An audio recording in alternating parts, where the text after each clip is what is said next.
বাবার সাথে কৃষিকাজ শেষ করে বাড়িতে এসে দেখি অনেক মানুষ আমাদের এখানে। দেখি আমাদের গ্রামের মেম্বারও আছে। আমি মনে মনে চিন্তা করছি কি ব্যাপার, এত মানুষ এখানে কেন? আমি বললাম ঈশা, এই ঈশা। ঈশা বলল কি হয়েছে ভাইয়া? আমি বললাম এইদিকে আয় তো। ঈশা বলল কি হয়েছে? আমি বললাম আমাদের বাড়িতে এত মানুষ কেন? ঈশা বলল ভাইয়া তুমি শুনো নাই, বাবার কাছে নাকি মেম্বার 1,50,000 টাকা পায়। আমি বললাম কি এত টাকা? ঈশা বলল হুম ভাইয়া। আমি বুঝতেছি না এত টাকা কিভাবে। আমি বাহিরে এসে দেখি বাবা মেম্বার সাহেবকে বলছে আমাকে কয়েকদিন সময় দিন, আমি আপনার টাকা দিয়ে দিব। মেম্বার বলল কোনো সময় দেওয়া যাবে না, কালকের ভেতরে আমার টাকা চাই। যদি টাকা না পাই তাহলে তোমার এই বাড়িটা আমার নামে কাগজে লিখে দলিল করে দিবা। বাবা বলল দয়া করে আমাকে একটা মাস সময় দেন, আমি আপনার সব টাকা দিয়ে দিব। মেম্বার বলল অনেক সময় দিছি, আর একদিনও না। এই সবাই শুন, কালকে হয়তো আমার টাকা দিবে, নইলে ওর বাড়িটা আমার নামে করে দিবে। এই বলে চলে যায়। বাবা বারান্দায় বসে কান্না করছে, আর মা বাবাকে সান্ত্বনা দিচ্ছে। আসলেই আমি বাবাকে কখনো এভাবে কান্না করতে দেখি নাই। নিজের কাছে খুব খারাপ লাগছে। কি করব আমি কিছুই বুঝতেছি না। আমি বললাম আম্মু এত টাকা কিভাবে হলো? বাবা বলল বাবারে আমি অনেক আগে এই ঘর বাঁধার জন্য 50,000 টাকা নিয়েছিলাম, কিন্তু অভাবের কারণে দিতে পারি নাই। কিন্তু আজকে নাকি এই টাকা সুদে আসলে এত টাকা হয়ে গেছে। আমি এই কথা শুনে রুমে এসে বসে বসে ভাবতেছি এত টাকা তো আমি কোনোদিনই জোগাড় করতে পারবো না। কি করতে পারি? হাতের ফোনটা বিক্রি করলে হয়তো 10,000 টাকা হতে পারে, কিন্তু বাকি টাকা না। আর কিছু চিন্তা করতে পারছি না।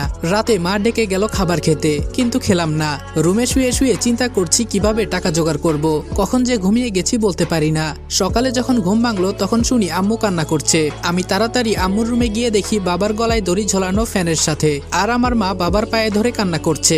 আমি ফ্যান থেকে বাবাকে ধরে বিছানার উপরে রাখলাম। আজকে কেন জানি মনে হচ্ছে আমাকে ছায়া দেওয়ার মতো কোনো মানুষ আর নেই। বাবাকে ধরে কতক্ষণ কান্না করলাম। বাবার কাফনের কাপড় সবকিছু রেডি করে বাবাকে কবরে রাখা হলো। আজকে এই টাকার জন্য আমার বাবা মারা গেছে। আমি ছাড়বো না কাউকে, সব কয়টাকে দেখে নিব। শুধু একটু সময়ের অপেক্ষা। আজকে প্রায় 3 দিন হয়। রাতে আমাদের বাসায় মেম্বার এসেছে।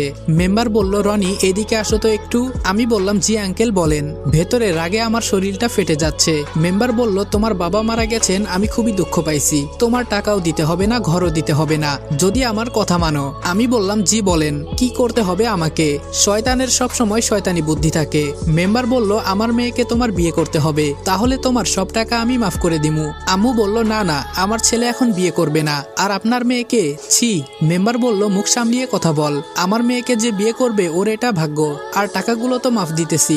ভালো লাগতেছে না? এত টাকা দিতে পারবেন? আমি বললাম আমাকে একটু চিন্তা করতে দেন, আমি আপনাকে পরে জানাবো। মেম্বার বলল কোনো চিন্তা করা করি নাই, হয়তো টাকা দিবা, নইলে আমার মেয়েকে বিয়ে করবা। যাই করবা তাড়াতাড়ি বলো, আমার অনেক কাজ আছে। আমি বললাম এত টাকা আমি কই পাবো? বর্তমানে বিয়ের কথা বলি, পরে যা হবার তাই হবে। মেম্বার বলল কি হলো বলো। আমি বললাম জি আমি রাজি, আপনার কথায় আমি আপনার মেয়েকে বিয়ে করব। মেম্বার বলল তাহলে আমি আগামীকাল কিছু মুরব্বী নিয়ে এসে বিয়ের দিন তারিখ ঠিক করবো নে, তাহলে আজকে আমি উঠি। এই বলে চলে গেল।